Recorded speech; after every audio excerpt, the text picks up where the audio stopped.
दोस्तों नमस्कार, मैं बीसी पटेल। अगर आप मेरी चैनल को सब्सक्राइब नहीं किए तो प्लीज़ इजीली टेकल को सब्सक्राइब करिए यूट्यूब में जाके और लाइक करिए, शेयर करिए। आज हम देखेंगे वेल्डिंग मशीन का जो करंट सेटिंग है, कितना का एमएम का रॉड में कितना का करंट सेटिंग करना। पहले मटेरियल देख लेते हैं, वेल्डिंग मशीन में कौन कौन सा मटेरियल का रॉड आता है हम लोग का पास। देखिए, एक में एसएस आता है, स्टेनलेस स्टील आता है, माइल्ड स्टील आता है, कार्बन स्टील आता है, कास्ट आयरन आता है, कॉपर ऑलवेज होता है, एल्युमिनियम आता है, एटसेट्रा एटसेट्रा। मतलब देखिए, हम लोग को ज़्यादा करके हमने stainless steel, mild steel, carbon steel, cast iron, ये चारों का उपयोग करते हैं। आइए देखते हैं 2.5 mm टू 10 mm का रॉड में हम कितनी की रॉड में कितना करंट सेट करके मार सकते हैं, कितनी की रॉड में कितना करंट मार सकते हैं। और सिंगल फेस जो वेल्डिंग मशीन है कितना लोड ले सकता है, और 3 फेस वेल्डिंग मशीन आपका कितना का रॉड में लोड ले सकता है। आज का टॉपिक यही है, देख सकते हैं। ये देखिए, ये मेरे सामने 3 फेस मशीन है। तो ये देखिए, 3 फेस हो या सिंगल फेस हो, हमने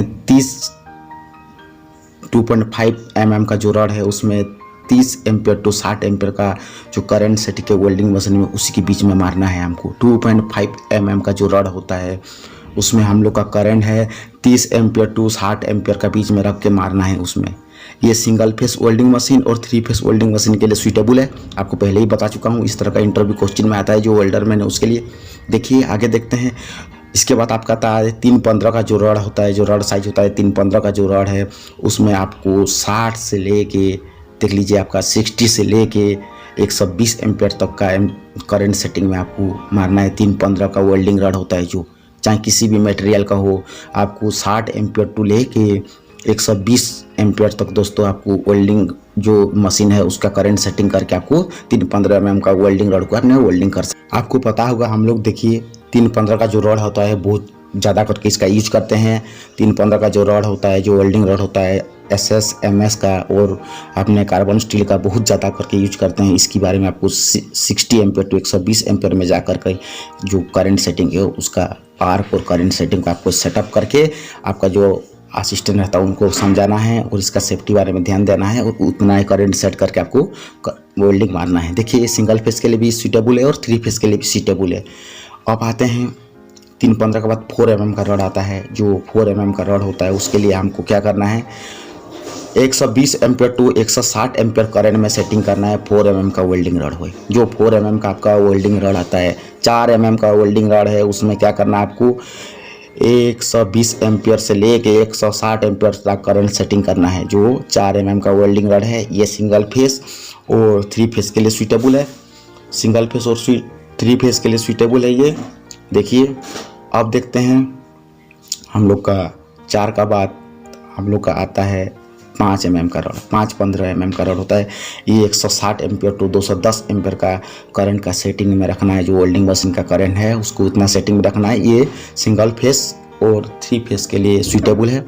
जो सिंगल फेस मशीन है और 3 फेस मशीन में इसके लिए सूटेबल है, आपको मैं पहले ही बता चुका हूँ।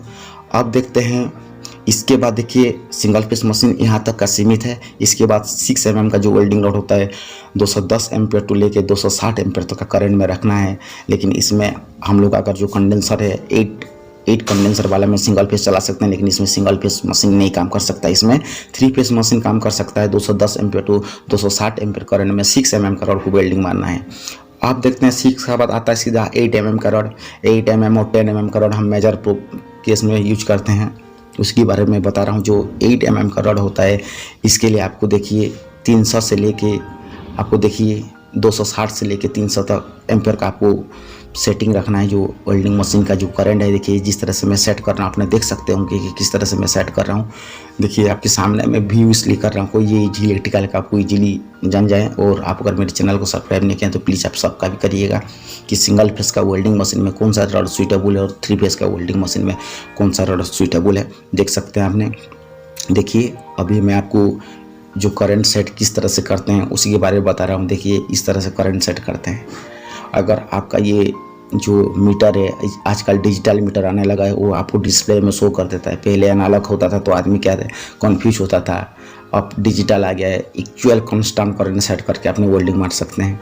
जहाँ पर आपको जितना करंट का ज़रूरत है वो रॉड बताता है, मटेरियल बताता है कि आपको एसएस में मारना है, एमएस में मारना है, इस तरह का मटेरियल बता सकता है। देखिए 8 mm का बात कर रहा था मैंने। 8 mm का जो रॉड होता है 260 एम्पियर टू 300 एम्पियर का करंट में उसका सेटिंग करके आपको 8 गेज का जो वेल्डिंग रॉड होता है उसी 260 एम्पियर टू 300 एम्पियर का करंट सेटिंग करके आप वेल्डिंग कर सकते हैं, बहुत प्रॉपरली कर सकते हैं। इस रॉड को जलाने के लिए इतना करंट बहुत काफ़ी है और 3 फेस के लिए ये सूटेबल है, सिंगल फेस के लिए सूटेबल नहीं है।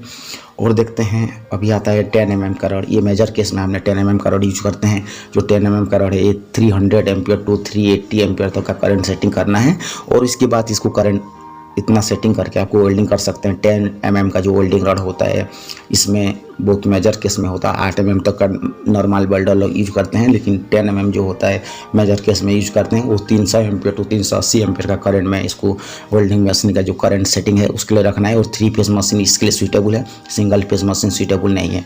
देख लीजिए आप। अगर इसके लिए मैं एक सब्सक्राइब और लाइक तो ज़रूर बनता है। अगर आप मेरे चैनल को लाइक नहीं किए, सब्सक्राइब नहीं किए तो प्लीज़ आपने लाइक करिए, सब्सक्राइब करिए और मुझे आपकी प्यार देते रहिए। और इस तरह का मैं नया नया टिप्स आपका सामने मैं लाते रहूँगा, नया नया टेक्निक आपके सामने लाते रहूँगा। देखिए इस तरह का मशीन, ये जो 3 फेस और सिंगल फेस रेक्टिफायर मशीन होता है उसका मैं रॉड साइज का बताया था कि क्या प्रॉब्लम होता है, किस में क्या चीज़ मानना है। Thank you for watching easy electrical. अगर आपने इतना अच्छा से समझा और नहीं समझे होंगे तो प्लीज़